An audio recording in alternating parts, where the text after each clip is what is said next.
Aunque he trabajado en diversas áreas, creo que si tengo designar a una en concreta, en la que la más importante en cuanto a mi contribución sería el análisis armónico. Y bueno, los nombres de las matemáticas son a veces esotéricos, arcanos para la mayoría de los ciudadanos. Ahí está, pues qué sé yo, de ecuaciones en derivadas parciales, procesos estocásticos, geometría riemanniana. Pero creo que análisis armónico es un nombre muy bonito y ese es mi principal área. Es un área que tiene una larga tradición, que se remonta al periodo alejandrino, al intento de Ptolomeo de hacer un sistema del mundo, de cómo se mueven los planetas, y para eso utilizó las funciones trigonométricas. Y luego, viajando un poco en el tiempo, pues llegamos a la Ilustración, al siglo XVIII, donde uno de los problemas importantes era entender cómo se propagaba el sonido, cómo vibraba la cuerda de un violín, la cuerda de una guitarra. Y ahí uno de los grandes ilustrados matemáticos, Daniel Bernoulli, encontró una manera de resolver ese problema, de describir la forma como vibra una cuerda, usando las mismas funciones trigonométricas que había usado Ptolomeo. Y luego, a finales del XVIII, principios del XIX, hay un matemático francés, Joseph Fourier. Por cierto, el análisis armónico a veces se llama también el análisis de Fourier. Y Fourier pues fue un científico que acompañó a Napoleón en la campaña de Egipto y se preocupó de estudiar cómo se propaga el calor, que era un problema álgido en aquellos momentos. Era el momento de entender los motores de explosión, de combustión, la termodinámica. Y Fourier utilizó el cálculo diferencial que habían inventado los matemáticos del siglo XVII y XVIII para describir la evolución del calor. Y hete aquí que de nuevo para resolver su ecuación pues utilizó esas funciones trigonométricas, esos tonos puros que había usado Bernoulli para encontrar la solución del problema de la cuerda. Y esto, que toda la evolución de la temperatura de una habitación o la evolución de la cuerda de un violín pudiera describirse de esa forma a través de esas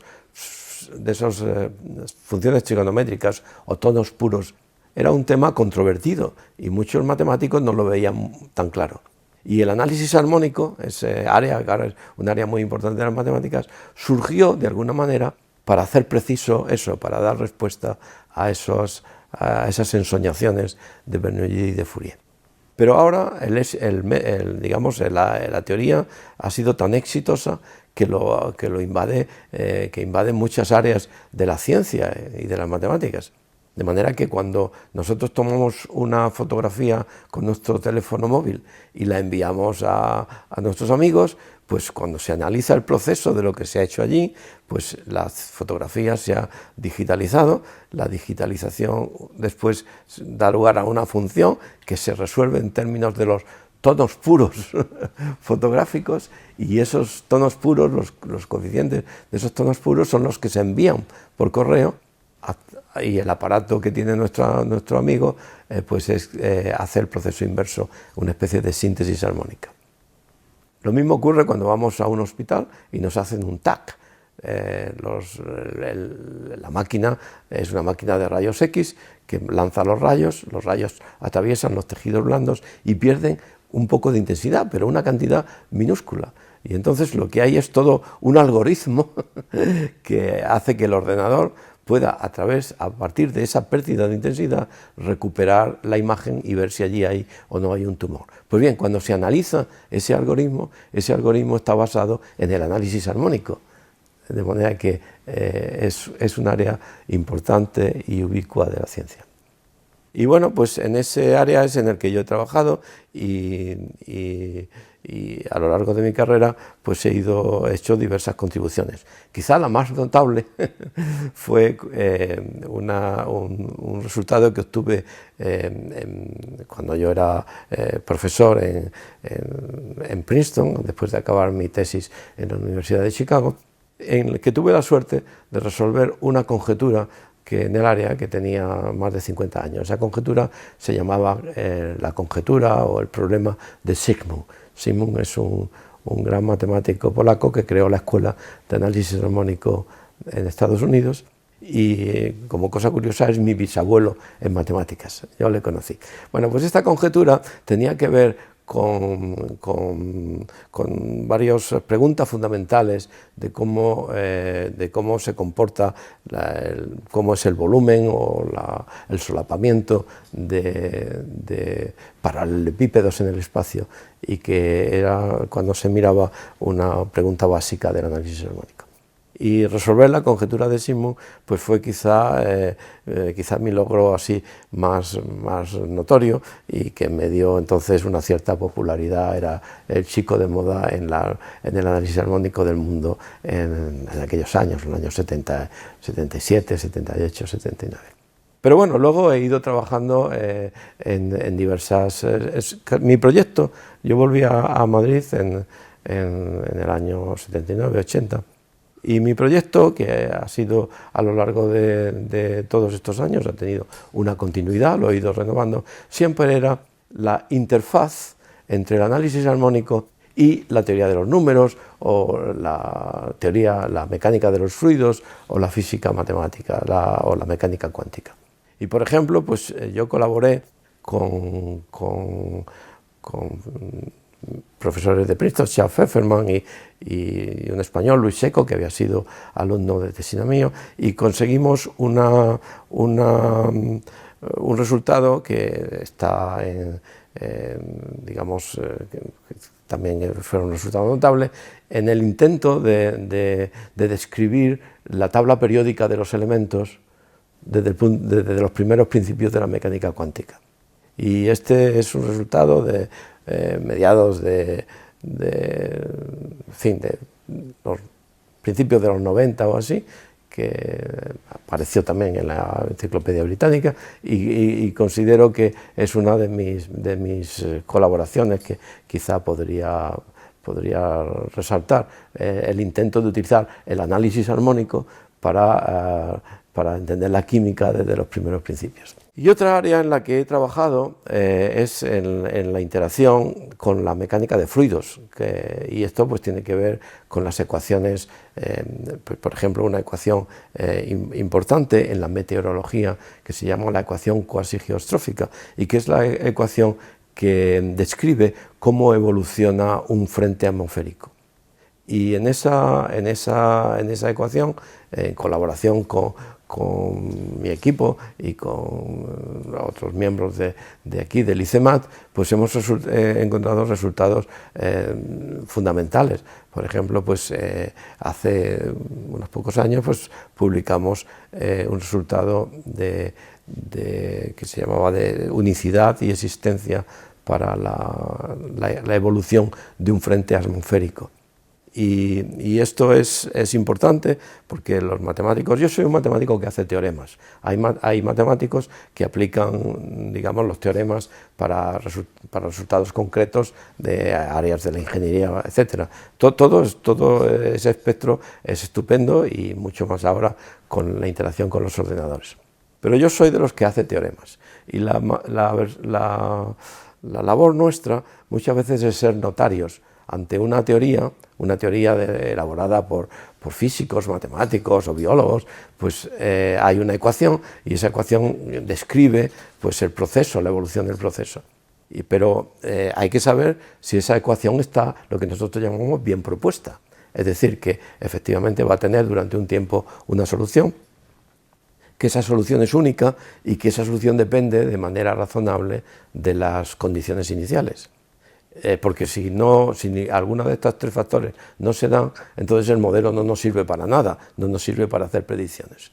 Y entonces nosotros, en esta ecuación de los frentes atmosféricos, pues hemos logrado el resultado fundamental de poder decirle al resto de los científicos que es un modelo bien propuesto. Bueno, y luego pues he trabajado también en la interfaz del análisis armónico con la teoría de los números, esto pues de nuevo podría describir un problema del siglo XIX del gran Gauss, que es encontrar cuántos puntos de coordenadas enteras hay dentro de una circunferencia de radio muy grande cuando el radio tiene infinito. Y este problema es un problema básico de la teoría de los números, que luego curiosamente tiene interacción con ese problema que yo he mencionado antes de entender la química, el sistema periódico desde primeros principios, o tiene interacción también con saber si el universo es un universo euclídeo o es un universo que tiene una métrica distinta hiperbólica, de manera que desde los átomos hasta las estrellas uno puede moverse a través de esta cuestión básica que formuló Gauss en el siglo XIX. Y nosotros aquí hemos tenido durante un tiempo el récord del mundo en una versión de ese teorema, y bueno, pues lo considero, junto con mis colaboradores, una de las contribuciones interesantes que yo he hecho.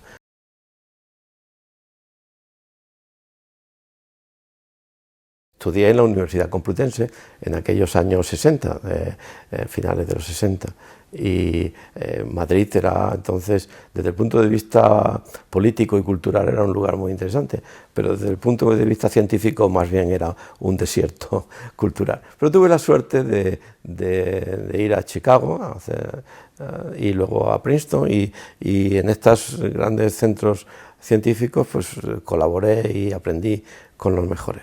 Pero luego, a finales de los años 70, principios de los 80, volví a España, o sea que interrumpí mi carrera académica. Yo era entonces profesor en la Universidad de Princeton, para volver a España, porque aquí eran unos años ilusionantes, recién adquirida la democracia, estábamos dispuestos a cambiar el país, a mejorar, y en ese contexto yo volví.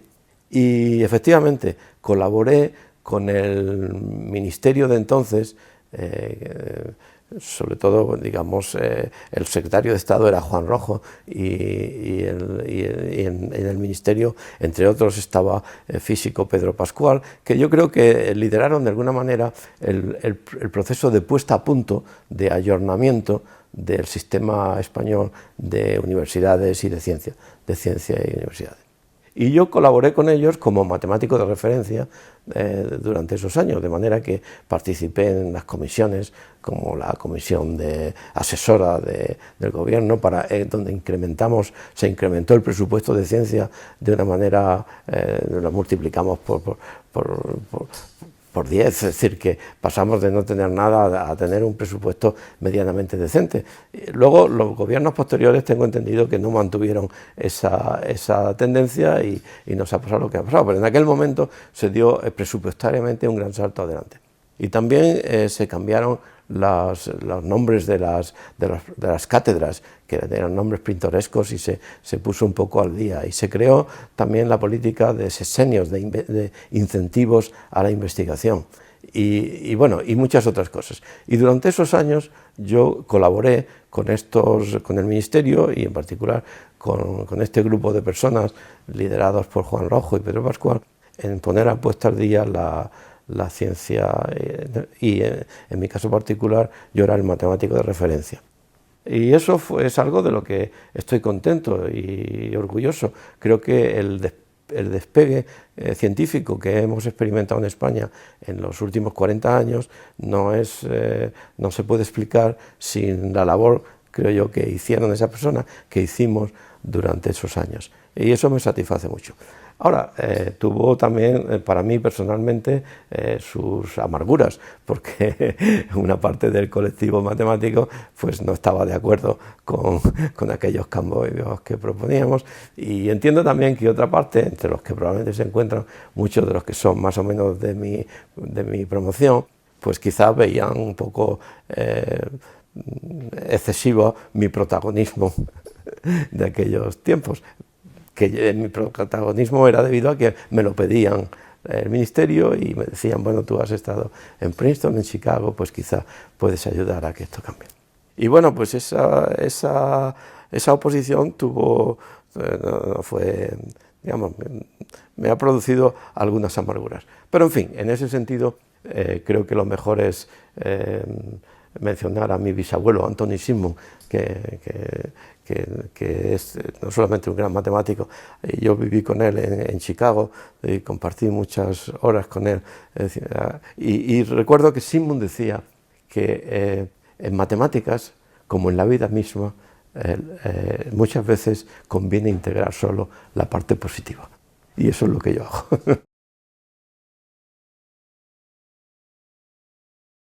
Yo, después de estar 3 o 4 años ejerciendo, digamos, de matemático de referencia y con todos estos cambios, pues la comisión asesora me pidió organizar unas reuniones en Segovia con los matemáticos más conspicuos, a los que les habíamos dado proyectos, para analizar lo que se había hecho y proponer acciones al gobierno, a la comisión asesora. Y recuerdo que para preparar esa reunión yo hice un estudio de cómo eran las publicaciones de matemáticos españoles en las revistas que contaban en el mundo, ¿verdad? Y en esos momentos era una proporción ridícula, muy exigua, del 0,4%. Y si eso lo comparamos con las cifras de ahora, que nos sitúan como la 9ª o 10ª potencia mundial en cuanto a publicaciones en buenas revistas, y llegamos a un 4 y pico, casi un 5% de la cuota mundial, pues se ve el progreso que ha habido, y en gran parte que propiciaron aquellas medidas de ayornamiento.